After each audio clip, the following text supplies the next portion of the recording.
Kak Sahara ini dia pernah tidak lolos masuk Genbi di tahun pertama. Untuk menjadi calon anggota Genbi sendiri, kita itu ada namanya persyaratan. Aku kan prodi ilmu Al-Quran dan tafsir gitu.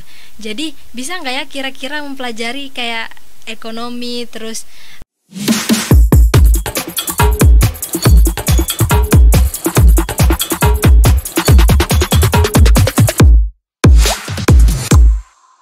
Bismillahirrahmanirrahim. Assalamualaikum warahmatullahi wabarakatuh.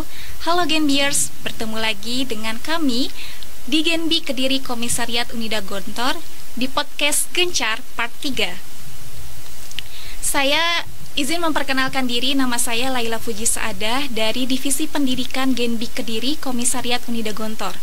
Pada kali ini, podcast yang akan saya bawakan bertema tips and trick lolos Genbi di tahun 2025.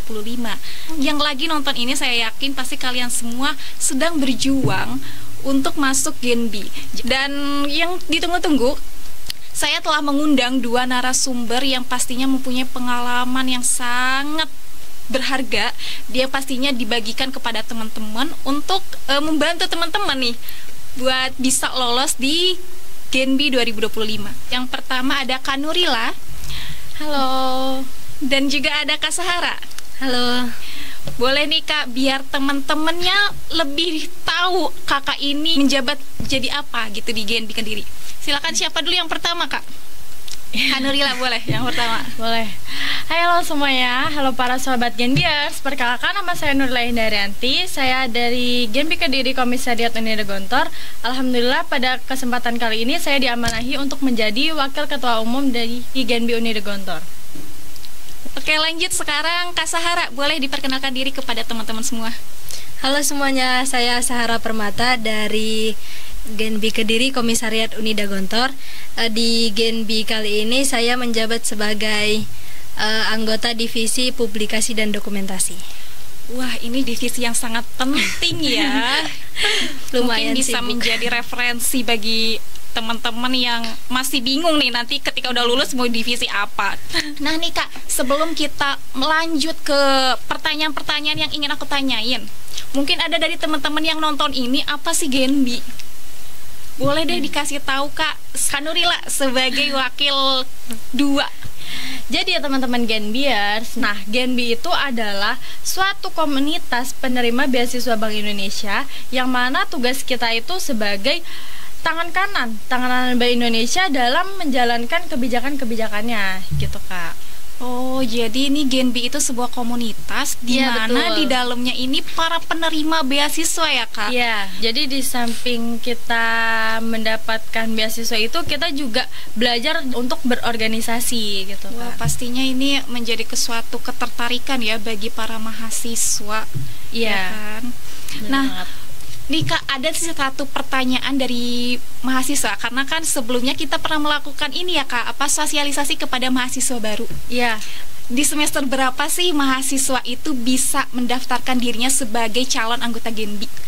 Untuk menjadi calon anggota Genbi sendiri, kita itu ada namanya persyaratan pastinya kan ya, Ya, persyaratan. persyaratan. Nah, di persyaratan itu kita harus lulus sebanyak 80 SKS. Nah, di mana kalau misalkan di Unida sendiri kita baru bisa lulus SKS tersebut ketika kita sudah mencapai di semester 4 gitu Kak. Semester 4. Jadi baru bisa daftar nanti waktu semester 4. Jadi yang para maba ini belum bisa ya Kak? Iya, bener banget. Jadi mungkin semangatnya bisa lah ya diperjuangkan untuk nanti di semester 4 itu. Iya. Berarti harus menunggu 2 tahun lah ya buat Iya, persiapan benar. lolos Genbi. Ya. Oke.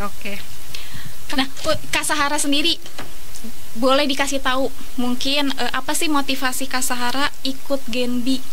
Kalau aku ya motivasinya itu dari kakak tingkat yang dulu pernah jadi anggota Genbi juga. Jadi kayak termotivasi, banyak nih Genbi kegiatannya kayak gini gitu, aktif di dalam kampus ataupun di luar kampus. Jadi kan siapa sih yang nggak mau aktif di kampus sendiri gitu kan, masa mau jadi mahasiswa kupu-kupu gitu kan, kuliah pulang. Jadi kan jauh-jauh dari, aku kan dari Riau nih, dari Sumatera, jauh-jauh dari Sumatera ke Jawa cuman buat kuliah pulang kan rasanya rugi gitu. Jadi ingin banyak mengikuti organisasi ataupun mencari pengalaman-pengalaman yang baru gitu. Berarti pengen aktif ya, pengen aktif. Tapi sebenarnya Kak, apa sih yang istimewa dari Genbi dari komunitas-komunitas lain menurut Kakak? Kalau menurut aku keistimewaannya tuh lebih kayak Genbi ini bukan buat menggerakkan internal anggotanya aja, tapi bagaimana kita di masyarakat ataupun di teman-teman yang di dalam kampus gitu. Jadi pasti anggota Genbi itu lebih terlihat gitu, dia aktif di bidang ini ataupun di kegiatan-kegiatan lainnya gitu. Wah, menarik banget ya. Memang sih aku akuin bahwa Genbi ini sangat istimewa karena memang terasa ya, terasa membuat kita aktifnya tuh memang terasa. Jadi buat teman-teman jangan meragukan lagi kalau kalian memang berniat masuk Genbi. Nih selanjutnya aku pengen nanya lebih dalam lagi nih Kak, yang pastinya ditunggu-tunggu sama teman-teman semua. Apa sih tahapan-tahapan untuk persiapan lolos Genbi dari tahapan pertama sampai dia lolos menjadi anggota Genbi? Ya. Jadi untuk tahapan-tahapan penerima beasiswa Bank Indonesia itu ada 2, teman-teman. Yang pertama adalah tahapan pemberkasan seperti beasiswa lainnya. Nah, yang kedua adalah tahapan interview. Interview ini bersama pembimbing dari Bank Indonesia. Nah, kalau misalkan di Gontor itu sendiri, di interview itu kita terbagi menjadi 2 lagi. Jadi dia lebih menjurus gitu, lebih khusus ya. Nah, setelah pemberkasan, kalau di Unida Gontor itu kita setelah pemberkasan ada interview bersama prodi.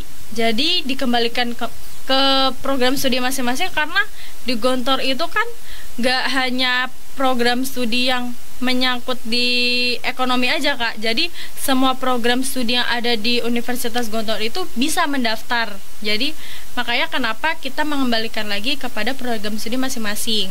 Nah, setelah delegasi dari program studi itu kami dapatkan, maka kami akan melanjutkannya ke interview bersama Bank Indonesia gitu kan. Oh, berarti kalau kita simpulkan berarti ada tahapan pemberkasan, ya, tahapan interview bersama prodi, ya, benar. Terus yang terakhir ada interview bersama Bank Indonesia langsung. Berarti dari interview prodi ke Bank Indonesia di situ selesai ya? Lolos selesai. Final menjadi anggota Genbi. Ya. Jadi gitu ya teman-teman, harus diperhatikan setiap prosesnya. Untuk ini Kak, nah untuk Kak Sahara sendiri, tahu nggak sih persyaratan ini sebelum mendaftarkan diri menjadi calon anggota Genbi dulu? Pasti udah nyari terlebih dahulu gitu kan, nanya dulu ke kakak tingkat gitu, apa aja sih yang perlu dipersiapkan untuk daftar Genbi ini sendiri gitu. Jadi kan sebelum mendaftar pemberkasan itu, aku ingatnya itu ada harus mengikuti sosialisasi, wajib mengikuti kayak seminar yang diadakan oleh Genbi itu sendiri di Unida gitu. Oh gitu. Berarti Kak Sahara untuk pemberkasannya sendiri, selain pemberkasan formal yang dari Bank Indonesia, itu apa aja yang kakak ingat? Jadi pemberkasan yang dipersiapkannya itu, yang pertama CV, terus kemudian motlet itu 2 yang penting gitu kan. Terus kemudian ada persyaratan yang mengisi formulir dari BI-nya sendiri, terus kemudian ada persyaratan transkrip, nilai kayak gitu sih. Dan beberapa surat pribadi ya dari Unida sendiri, seperti bebas disiplin. Kemudian balik lagi ke Kanuril. Kanuril ini yang kita ketahui kan alhamdulillah berkesempatan menjadi anggota Genbi selama 2 periode ya. Alhamdulillah. Pasti masih ingat dong perjuangannya ketika tahun pertama. Apa sih persiapan Kanuril buat lolos Genbi setelah tahu persiapannya ada pemberkasan, melengkapi pemberkasan, dan pemberkasan pun juga banyak ya macam-macamnya. Ada beberapa list-list yang harus dipenuhi, kemudian ada kekuatan persiapan mental untuk interview bersama prodi langsung BI. Itu persiapan Kak Nurila sendiri nih seperti apa? kemarin itu aku sempat tanya-tanya dulu ke kakak tingkat itu nah aku tuh tanya apa sih materi yang sekiranya akan ditanyain gitu kan, akan ditanyakan pada saat interview. Ternyata kakak tingkat aku bilang ya udah kayak materi tentang Gen B itu sendiri, itu Gen B seperti apa, terus peran Gen B kepada masyarakat itu bagaimana gitu kan. Terus yang kedua itu ada materi kebangsaan sentralan, yang mana kakak tingkat aku bilang kalau misalkan mau mungkin bisa selain kita mencari di website Gen B itu, mungkin kita bisa pinjam buku nih sama anak-anak ekonomi, karena biasanya kan anak ekonomi itu ada buku kebangsaan sentralan itu. Nah di situ jadi kita belajar tentang peran Bank Indonesia di lingkup perekonomian Indonesia ini gitu. Berarti effort banget ya kak? Iya, effort banget. Kemudian Kak Sarah yang aku tahu, Kak Sarah ini bukan prodi ekonomi. Benar-benar. Prodi IKIT ya kak? Betul. Betul. Pertanyaan yang bikin penasaran aku pribadi, sempat insecure gak dengan prodi IKIT ini bisa lolos Gen B? Yang mana kan Gen B ini kebanyakan anak ekonomi. Pernah sih, jadi kan kayak mikir, aku kan prodi ilmu Al-Quran dan tafsir gitu. Jadi bisa nggak ya kira-kira mempelajari kayak ekonomi terus tentang kebangsaan sentralan gitu kan. Jadi sedikit lebih effort dari anak ekonomi sendiri gitu kan. Jadi harus belajar dari dasarnya lagi nih gitu. Tapi kak kan dan yang kita tahu dan kan Kak Sarah ini pernah mengikuti seleksi Gen B di tahunnya kita. Jadi at least dia pernah tidak lolos masuk Gen B di tahun pertama atau di periode pertama. Sempet kecewa nggak kak? Sempet kecewa banget sih di waktu itu. Terus cara bangkitin dan kayak motivasinya apa? Motivasi terbesar mungkin dari diri sendiri gitu kan. Jadi yang awalnya itu nggak lolos, kenapa sih nggak lolos gitu kan, nyari kesalahan di pas interview mungkin ataupun di pemberkasan yang waktu itu nggak maksimal. Misalnya itu waktu di Motlet. Jadi aku masih ingat tuh ketika itu aku lagi lomba di luar. Jadi pas di lomba itu aku belum ngumpulin nih Motlet ke panitia Gen B-nya kan. Jadi adalah teman yang ngingetin, Sarah udah ngumpulin Motlet belum gitu. Oh iya belum. Jadi di ketika selesai lomba di situ aku langsung bikin kan. Jadi kan kayak nggak ada persiapan yang jauh-jauh hari, belum dipersiapin. Jadi mungkin kesalahan besarnya di situ. Terus mungkin di interviewnya juga mungkin belum maksimal menjawabnya gitu. Berarti persiapan ya.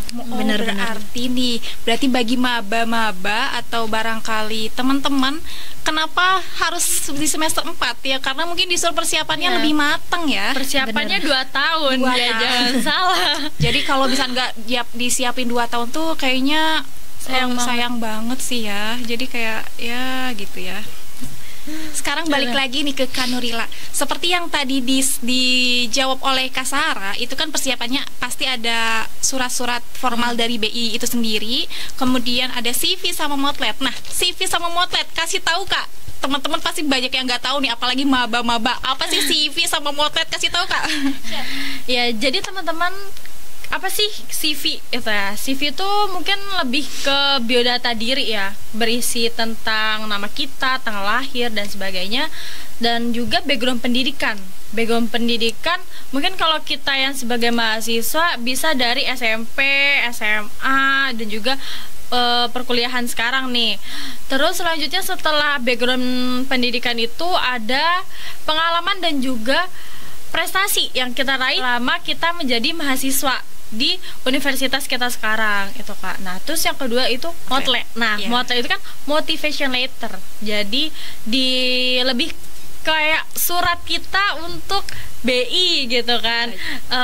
Ya mungkin kita bercerita di awal itu, kita bercerita sedikit background keluarga kita, terus gimana sih kita sebagai mahasiswa di universitas kita sekarang. Terus mungkin nanti di akhir jikalau kita menjadi penerima beasiswa Bank Indonesia, maka apa yang akan kita berikan sebagai feedback? Karena kita sudah diterima gitu. Jadi kenapa kita layak untuk menjadi penerima beasiswa Bank Indonesia itu kita jelaskan di motret itu, Kak. Gitu. Jadi CV itu sebagai biodata diri, dan mungkin kepernahan pengalaman kita semua dicantumin ke situ. Kemudian motret itu sebagai istilahnya hantaran ya, surat hantaran dari pribadi sebagai pemohon untuk menjadi penerima beasiswa. Nih, unik nih, Kak Sahara, boleh tanya dong? Boleh. Nah, saran dari Kak Sahara buat kita tuh bisa ngisi apa aja tuh di CV itu gimana, Kak? Apalagi terutama buat para maba-maba ini. Jadi kan buat yang maba-maba nih terutama, jadi kan punya waktu 2 tahun untuk mempersiapkan itu semua. Jadi dari sekarang coba ikut lomba-lomba di luar ataupun pengalaman-pengalaman yang bisa untuk dimasukkan ke dalam CV itu gitu kan. Jadi kalau seumpamanya tidak ada, bisa nih kayak keahlian kita sekarang dalam bidang apa gitu, bisa dalam melukis, dalam desain grafis ataupun video editor, itu kan bisa dimasukin di dalam CV kita, ataupun dalam segi kemampuan dalam skill berbahasa Inggris ataupun berbahasa Arab ataupun bahasa-bahasa lainnya. Jadi kan orang-orang yang melihat CV kita ngelihat nih, oh kemampuan dia lebih ke bahasa gitu, ataupun ke dalam bidang desain ataupun yang lain-lainnya. Nah gitu ya guys, jadi bagi teman-teman yang nanya gimana caranya ngisi CV nih ya, nggak bisa di mengarang-arang ya, nggak bisa. Itu kan istilahnya history kita, pernah ngelakuin apa aja, pernah berpengalaman apa aja. Jadi buat teman-teman yang emang berniat buat masuk Genbi ya, ayo kita berjuang bersama-sama, dimulai dari pembuatan CV dan motlet itu sendiri ya teman-teman. Nah nih Kak Nurila, kita selang-seling aja ya, biar kayak seru gitu, biar gak deg-degannya nggak satu di Kak Nurila, satu di Kak Sahara. Mungkin nih Kak, setelah kakak tahu Mas udah lolos menjadi anggota Genbi, apa sih yang kakak rasain? Apa perubahan yang terjadi dalam diri kakak sebelum dan setelah sekarang? Ya, mungkin kalau dulu lebih ke ini ya, kalau semester awal gitu kan, 2 tahun awal itu mungkin lebih ke ya seputar kegiatan itu kayak cuman seputar kuliah. Terus ya kalau misalkan mungkin selingan beberapa selingan ya, ikut lomba, ikut pelatihan atau apa gitu kan biasanya tuh. Nah, tapi kalau semenjak masuk Genbi tuh kayak dari yang aku nggak lebih gimana ya, susah berinteraksi dengan masyarakat, itu jadi dipaksa gitu. Jadi mau nggak mau aku harus bisa berinteraksi dengan masyarakat di luar sana gitu. Wow, berarti memang berpengaruh besar ya dalam hidup Kak Nurila. Tapi emang sih, aku pernah dengar kalau misalnya seseorang udah terjun di suatu organisasi dan dia pasti peduli sama organisasi itu dan memang niat menjalankan organisasi itu, dia bakalan kedepannya kalau dia nggak ngelakuin apa-apa pasti ada yang kurang. Soalnya dia terbiasa sibuk, terbiasa mengurusi acara besar. Jadi memang mendorong kita untuk selalu produktif. Nih buat Kak Sahara lagi-lagi nih, gimana nih Kak perasaan kakak setelah lolos menjadi anggota Genbi? Perasaannya tuh yang pertama pasti bahagia ya. Orang yang pertama dikabarin setelah lolos itu pasti orang tua gitu kan. Ngelihat wajah orang tua setelah dikabarin tuh alhamdulillah gitu, kayak kita senang banget kalau orang tua ikut bahagia gitu kan. Jadi perubahannya mungkin lebih gimana kita harus memanage waktunya sendiri gitu, buat kuliah dan buat kegiatan-kegiatan Genbi lainnya gitu.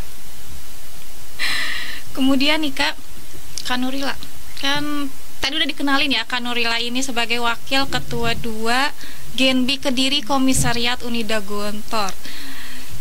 Boleh Kak dikasih tahu inspirasi buat ya, jadi pesan aku buat para maba-maba nih, kan kalian masih 2 tahun. Nah, 2 tahun itu bisa dikejar dari CV-nya, isi dari CV-nya, terus dicicil apa untuk motletnya itu. Nah, terus untuk yang introvert nih, itu kita bisa kepoin gimana sih interview itu gitu kan. Jadi kita mungkin bisa menghadapi bisa ada bayangan ya untuk situasi interview itu sendiri. Terus yang terakhir itu mungkin kita minta doa ya.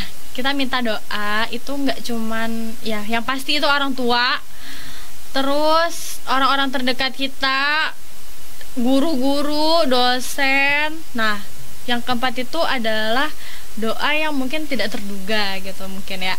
Karena orang yang nggak kita kenal pun nggak apa-apa kita mintain doa gitu kan. Ya udah, kalaupun baru kenal, doain aku ya, aku mau interview nih sama Bank Indonesia gitu kan. Gak apa-apa, karena kita nggak tahu, siapa tahu kan doa dari mereka-mereka yang baru kita kenal itu bisa lebih diijabah mungkin ya gitu. Justru makbul ya Kak. Iya. Dan emang aku percaya banget kekuatan doa itu super dahsyat, apalagi kekuatan seorang ibu. Iya. Ya Allah. Makanya itu kenapa kita harus minta doa ibu. Jadi jangan lupa berdoa ya guys, habis tawakal, habis ikhtiar baru berdoa dan tawakal. Nih buat Kak Sahara, pengen dong kasih tahu atau pesan nasihat. Mungkin ada juga yang semester 4 kemarin sempat tidak lolos. Jadi seperti apa yang dirasakan Kak Sahara tahun lalu. Pesan nasihat dan motivasi bagi mereka-mereka yang pernah merasakan juga tidak lolos. Gimana Kak? Nah, buat kalian yang mungkin di tahun ini di periode pertama mendaftar di Genbi dan tidak lolos, mungkin ya biasa kan kecewa banget, tapi jangan berlarut-larut di dalam kekecewaan itu sendiri. Kita harus bangkit. Terus kalau seumpamanya ingin mendaftar di periode selanjutnya, dipersiapin dari sekarang, dipersiapin kayak berkas-berkasnya, terus interviewnya harus gimana sih, public speaking yang bagus, menjawab interviewnya yang baik dan benar tuh gimana. Terus dipersiapin juga bahan-bahan di materi-materi dari Bank Indonesia itu sendiri ataupun di dalam Genbi. Kemudian minta doa, benar kata Kak Nurila tadi, minta doa ke semua orang yang dijumpain, terutama pokoknya orang tua, teman gitu kan. Kemudian jangan mikir kalau kita tuh nggak bisa, kita pasti bisa, tapi mungkin belum waktunya di saat itu. Mungkin kata Allah besok aja, tahun depan gitu, aku ngasihnya tahun depan gitu. Mungkin kalau tahun ini bukan rezeki kita, bukan porsi kitanya di situ gitu. Mungkin dari situ kita bisa menyiapkan pengalaman-pengalaman yang bagus, prestasi-prestasi yang banyak untuk mengisi CV dan di motret kita sendiri gitu. Mungkin itu Kak. Jadi motivasi yang paling penting ya, kita harus yakin. Ya. Usaha harus dari diri sendiri. Iya, diri sendiri dulu harus yakin ya. Kalau misalnya diri sendiri aja nggak yakin, ya gimana orang lain? Ya gimana sama kita kan ya. Jadi pede dulu aja. Ya, pede dulu aja. Coba aja dulu gagal, ya coba lagi kayak Kak Sahara ya kan. Siapa tahu rezekinya bukan sekarang tapi di tahun berikutnya. Benar. Mungkin perbincangan kali ini kita cukupkan sekian ya Kak. Kayaknya kita pertanyaan-pertanyaan tadi udah sangat singkat, padat dan jelas, dan memang sangat berbobot nih bagi teman-teman yang pasti berjuang sih. Ini yang nonton ini pasti yang lagi berjuang mencari tahu gimana tips and trick lolos Genbi. Dan kalau misalkan malu ke kita, boleh juga. Genbi itu sangat membuka semua kegiatannya, semua sosialisasinya di internet. Kita mempunyai YouTube Genbi Kediri, dan di IG pun dengan nama Genbi Kediri. Jadi di TikTok juga ada loh Kak. Oh, di TikTok juga ada. TikTok juga ada Genbi Kediri. Boleh kepoin semuanya sosial media kita atas nama Genbi Kediri. Dan for your information, Genbi Unida sendiri ini masuknya ke dalam wilayah Genbi Kediri ya. Jadi kita mencakup di satu naungan di bawah naungan Genbi Kediri. Mungkin cukup sekian ya teman-teman. Selamat berjuang untuk lolos Genbi di tahun 2025. Dan kita sebagai anggota Genbi 2024 sangat menunggu kedatangan kalian berpartisipasi, berkontribusi untuk negeri. Mungkin cukup sekian dari kami. Wassalamualaikum warahmatullahi wabarakatuh. Genbi, energi untuk negeri. See you next year.